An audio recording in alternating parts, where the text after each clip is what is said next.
Today we are just talking about pelvic girdle pain and lower back pain that lots of women may experience during pregnancy. That within our team there are lots of specialist physios who are able to try and treat your symptoms, and we can look at trying to help you through your stages of pregnancy.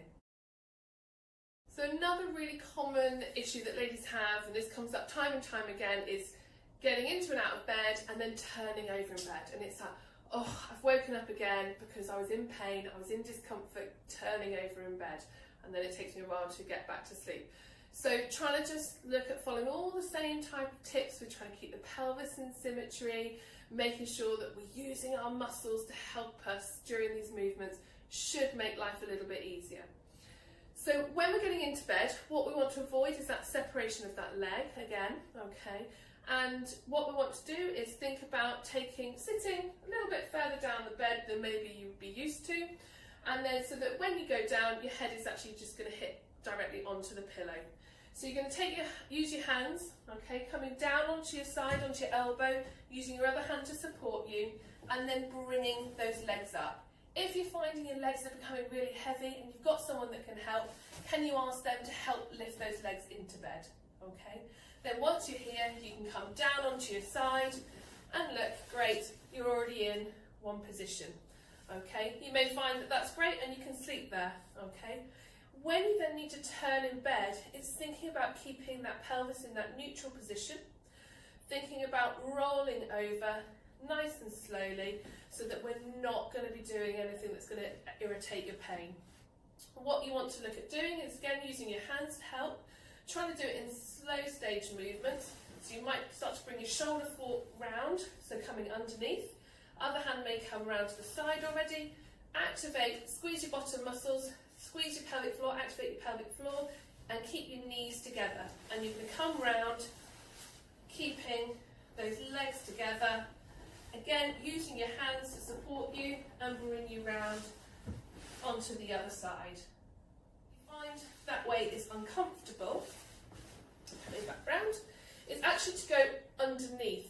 So some women find that they struggle to turn over on their backs, but what they do find a little bit easier is coming onto their hands and knees. So like we did earlier, it's coming round, keeping those knees together, using your bottom muscles, using your pelvic floor, coming round here, coming round with your hands, and lowering yourself back onto the other side. So the other area of posture that we need to think about is actually posture when you're lying down. When you're lying down in bed of an evening, we need to think about the way that we are lying. So starting off at the top, so with your head, making sure that the pillows are nicely supporting your head and your neck, making sure that you haven't got so many that you're starting to come up here, which puts a little bit more pressure through your neck and can become quite uncomfortable, or that there aren't enough pillows that your head is flopping downwards. So make sure you've got just enough pillows, so you're feeling nice and comfortable there. Also then thinking about what's coming down at the kind of around your bump area. We want to support your bump and your lower spine. So what can be really helpful is thinking about getting a rolled up towel or a small cushion, and then just supporting that underneath your bump, so we're taking the weight of bumps. That's not drawing you forwards and down. You can get pregnancy pillows, but they aren't essential. You can just use things like rolled up towels, a small cushion to support you. The other area that can be quite uncomfortable is down through the hips and through the legs. So again, using another pillow just to support between your legs, whether you like it down below, whether you like it a little bit further up, and then that's going to support and keep that pelvis in a nice neutral position. And that way you should be nicely supported, so all of your spine is well supported and your pelvis is in that neutral position. And hopefully you can get a good night's sleep. In regards to lying in bed and when you're sleeping, it's kind of, you can sleep on either side. You can sleep on your left side, you can sleep on your right side. Doesn't really matter. Lots of people get fixated on this left side lying, but that's really more for when you're in labour, or if you're starting to feel a little bit dizzy, feeling not great, go and have a lie down on your left side and just see if that helps things. What we do want to avoid is lying on your back, purely to do with that blood flow.